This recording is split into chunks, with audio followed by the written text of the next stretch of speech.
If what your retirement planner taught you about money was true, then everyone would be rich. There are 9 specific myths that people hold about money. It's time to break them. How about this one? High risk equals high return. I think there were some people drunk on Wall Street like, this is the dumbest investment ever. How are we gonna get people to do it? And someone's like, I got a bright idea. Let's tell them that high risk equals high return. Now, think about that. If that were true, wouldn't we all just buy lottery tickets? That's pretty high risk. But there's not many winners. Actually, anyone that's buying, the only win you get is dreaming of winning, because the chances are so limited. I think you'd be more likely to be eaten by a shark while you're getting lightning hit you. So it's some crazy thing like that. But high risk does not equal high return, because risk is chance of loss. The higher the risk you take, the higher the chance you're going to lose your investments. That's not how banks think. See, banks think about risk mitigation and management. So if you wanted to go get a loan, they want to see your taxes. They want to see your credit score. They want you to pay for an appraisal. They want 20% down payment, otherwise there's PMI, private mortgage insurance, or a higher interest rate if you got a second mortgage, higher than your first mortgage. So what they're looking at is, what is all the backup plans that can help them manage that risk? And yet we're taught high risk equals high return by people that aren't taking any risk. It's not their money that's risking, it's you that are risking the money. So how do you manage that risk and protect that downside? How can you hedge that risk like when you hedge a bet? This is really about a win and play strategy, which really comes about from understanding how the game is rigged against you and turning it on its head so you rig it legally and ethically in your favor. Let's just think about this. I mean, this guy Robert Castellone taught me a long time ago, hey, what do people want from you as far as banks and institutions? Money. How often? All the time. How long do they want to hold on to it for? As long as possible. And how much they want to give you back at the end? As little as possible. So these are the rules of the institutions that are rigged against you, telling you to take high risk while they get money on a regular basis through like a retirement plan. They get their fees no matter what. And then they tell you, just live off the interest, which puts you into kind of financial risk if interest rates are low or taxes are going up or inflation starts to confiscate and rob your purchasing power over time. So the notion of high risk equals high return is gambling, not investing. It's a gambling mentality. Makes you think that somehow it's a matter of luck or timing. So how do you get better returns? How do you become a better investor? This comes from your investor DNA.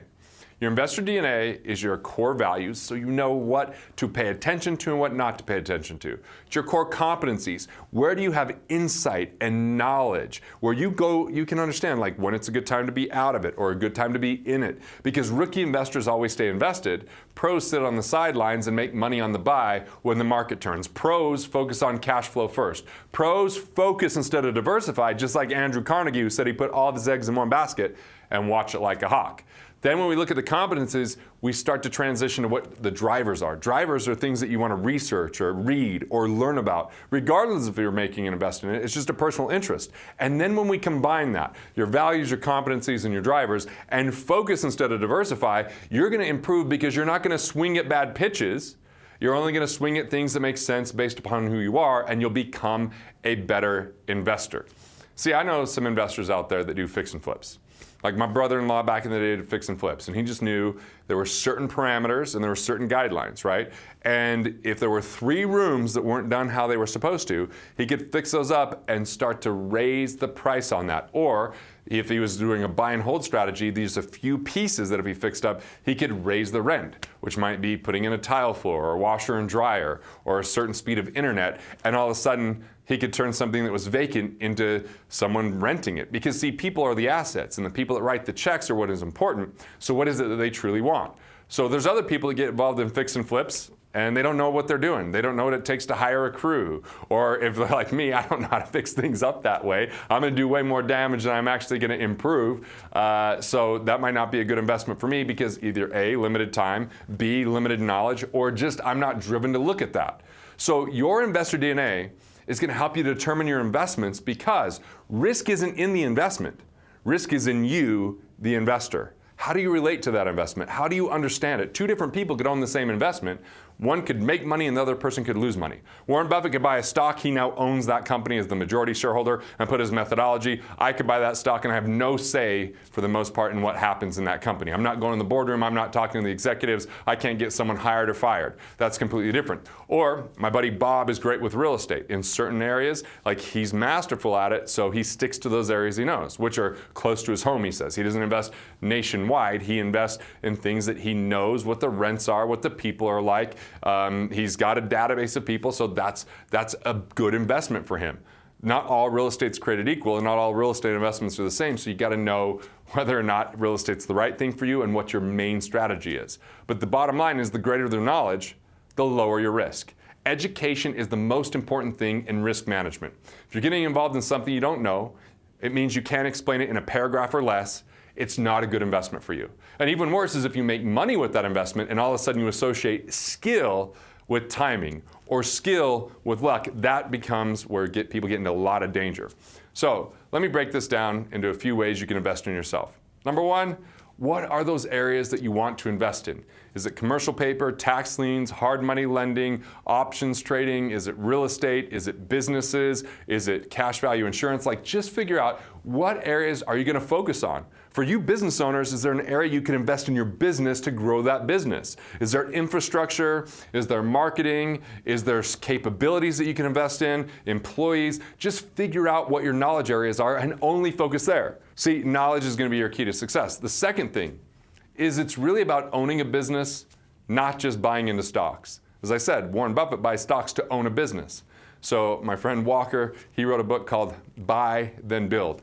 Are there businesses out there with your competencies and capabilities that you can improve? My buddy Mike has bought multiple businesses that relate to the health space and selling things online. I think he's got 8 of them now. He's so dialed in. He delegates most of it. He works 2 to 3 hours a day, and he's invested in things that he truly knows and has an exponential return versus getting distracted with things that sound seductive, but they're just a distraction, with things that sound good, but they're just a gamble. And we spend way too much time and energy on things that never work out. So where do you have influence? Where do you have the right skill set? Those are the businesses to own. And then 3, cash flow. Where can you invest and create immediate cash flow? Because now you're making money on the buy. You're buying an asset and it's creating more cash than there is expense associated with it. And that expense could be everything from the delegation and the management. We go to my 5-day weekend co-author. He calls himself a cyber gypsy. He's got property on multiple continents. He's got a place in Florida. He's got a place in Beverly Hills. He's got a place in Greece. And he just manages everything from his iPhone. But part of his expenses are the managers and the assistants that support him with his portfolio, so he has more freedom to go do crazy things like go inside of a volcano in his astronaut suit, or go have lunch on the Titanic in a submarine, or sneak into North Korea and work on some crazy initiative to expose something that they were doing there. I mean, he's got this adventurous lifestyle because he's got his financial house in order, because he's got a cash flow mindset where he's got enough cash flow coming in to cover his expenses, and he manages that a couple days a week, and then he has 5 days to create or do whatever he wants. So stop treating investment like gambling. If you're going to gamble, go to Vegas. At least you get cocktails and have a good time, and you can spend some time with friends, and there's amazing restaurants and more Master Somms there if you're into wine than any other place in the world. So if you're going to gamble, have some fun. Don't just gamble with your hard-earned cash. It's time for you to do your due diligence, right? Due diligence is having the right team. I've got an attorney that's a close friend, I've got my chairman, and I've got an investment advisor, plus my wife with her intuition that does my due diligence with me. Because sometimes I get emotional, and the higher the emotion, the lower the financial IQ. Then when you have those systems in place, you can truly protect yourself, and you only invest in your investor DNA. I would rather miss out on an opportunity than get involved in a distraction. I'd rather stay so dialed in on my sole purpose and have something that went really well and I missed out on it than get involved in something that doesn't go so well and it starts to drain my energy, it starts to grab my attention, starts to take up my time, because then I lose what I can do very best. Only do what you do best. That's the path to wealth. The more you can relate this to your purpose, the easier it is to say no.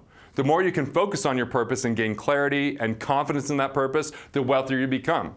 And the more you can manage your risk because you have the knowledge and you stick to your investor DNA, the more you're going to have time to enjoy quality of life, avoid losses, and improve your profits over time. So now you have the knowledge to transform your thoughts into profits and build the life that you love. Want to learn more on this topic?